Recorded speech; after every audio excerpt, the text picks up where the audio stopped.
Prions.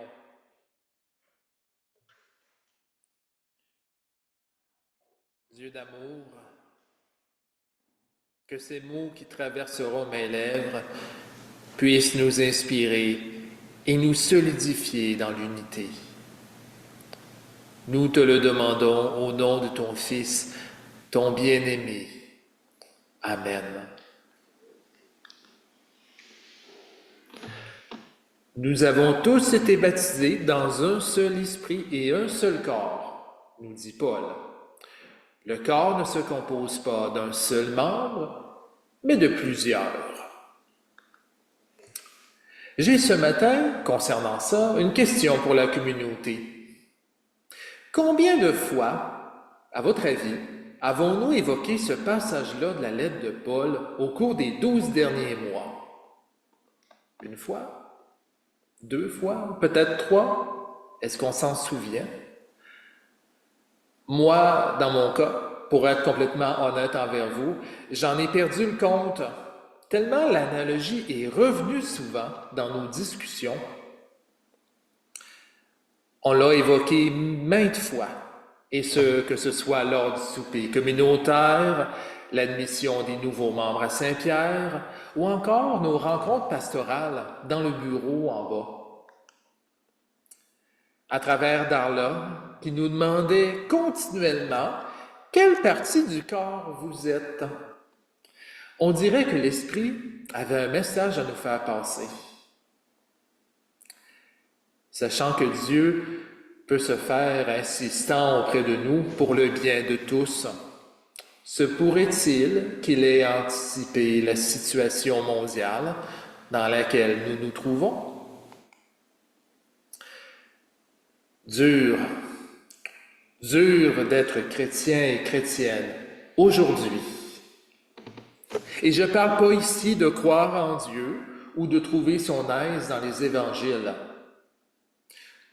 Tout ça, ça me paraît bien simple comparé à l'enjeu de l'unité qui peut nous embêter de plus en plus. Nous sommes tous et toutes membres d'un seul et même corps, celui du Christ. Dans ce cas-là, comment imaginer l'unité alors que le corps est écartelé par cet irrésistible attrait des membres vers les idoles du pouvoir? Entre vous et moi, comment ne pas avoir été scandalisé des gens se réclamant du Christ et qui se mettent à la suite du bourreau du crucifié? Expulsion, calomnie et violence ont marqué les premiers jours de règne de ce roi soi-disant chrétien. Je m'en confesse devant vous, je me verrai bien agir comme dans une situation de survie extrême. Ces membres que j'oserais personnellement qualifier parfois de nécrosés, j'aurais envie de les couper sans aucune pitié que ce soit. Mon cri pour Dieu dans ma douleur, ce serait celui-là. Ça fait trop mal, Seigneur. Coupe-moi ça. Pourtant, dans le feu de ma douleur, qui n'est pas nécessairement et seulement la mienne, je ne peux pas faire autrement que d'être étonné par un très court extrait de la première lettre aux Corinthiens. Si le pied disait « Comme je ne suis pas une main, je ne fais pas partie du corps », mais cesserait-il pour autant d'appartenir au corps? Alors que je pourrais être tenté de couper un pied ou une main pour que la douleur arrête, Paul me rappelle que peu importe quoi, ce même pied ou cette même main a quand même sa place dans le corps. Comme je ne suis pas une main, je ne fais pas partie du corps. On pourrait peut-être voir aussi dans cette attitude du pied la tentation d'un repliement sur soi. Un repliement auquel bien des disciples se laissèrent aller au cours des derniers mois, délaissant à quelque part le bien commun pour protéger leurs propres privilèges. Néanmoins, et c'est le génie de Paul à mon avis, ce très court passage nous met aussi en garde contre notre propre inclinaison à faire violence aux membres qui nous font souffrir. Et je me reconnaîtrai là-dedans. Même si le dit membre œuvre pour la division, ou que nous le séparons par la force, il appartient toujours au corps au même titre que nous.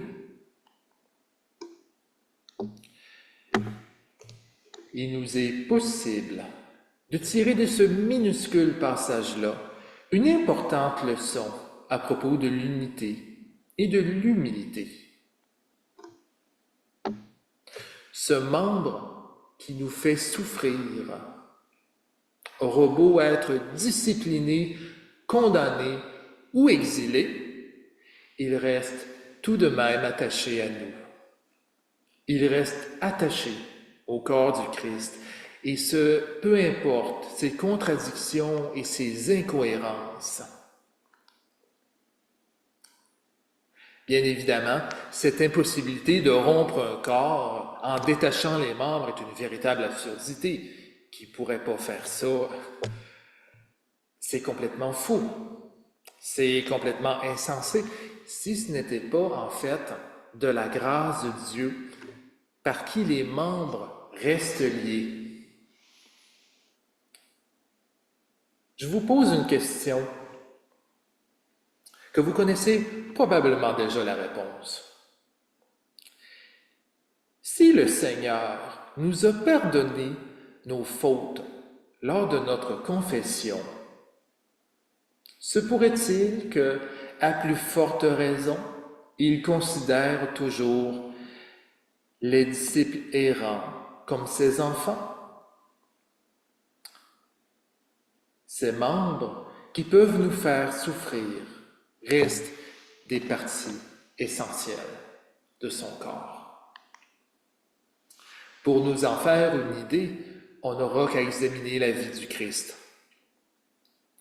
Même si Jésus a été rejeté des siens tout au long de son ministère, il n'a jamais cessé pour autant de se considérer des leurs. Il n'est pas venu pour condamner qui que ce soit, mais rassembler le peuple qui, sans pasteur, errait sans cesse. Autant les membres qui prétendent à l'individualité que ceux et celles qui préconiseraient l'amputation se trompent. Ce n'est pas à la division que Christ nous invite, mais à être miséricordieux comme notre Père est miséricordieux. Dieu, dans toute sa miséricorde, nous appelle à une unité fondée sur la grâce. Ça n'enlève pas, bien sûr, les torts causés, ni les appels à la conversion des disciples qui faussent parfois les balances, calomnient le peuple ou abusent de la création. Bien au contraire, cette invitation à agir avec grâce, les uns contre les uns envers les autres, peu importe s'il est question ici d'ennemis intérieurs, Cette invitation, oui, nous force à prendre la parole pour œuvrer avec miséricorde. Dans le corps du Christ, chacun et chacune a sa place. Même les membres qui génèrent de la souffrance et qui n'écoutent pas ou ne connaissent pas le message du Christ. C'est un ouvrage long et très fastidieux que de cohabiter avec des membres qui poursuivent, parfois malgré eux, des chemins de mort. Toutefois, au même instant, souvenons-nous bien d'une chose qui, moi, m'invite à l'espérance. Dieu va toujours avoir le dernier mot. Et comme le dira Christ un jour, le ciel et la terre passeront, mais mes paroles, elles, ne passeront pas. Il en soit ainsi selon notre foi. Amen.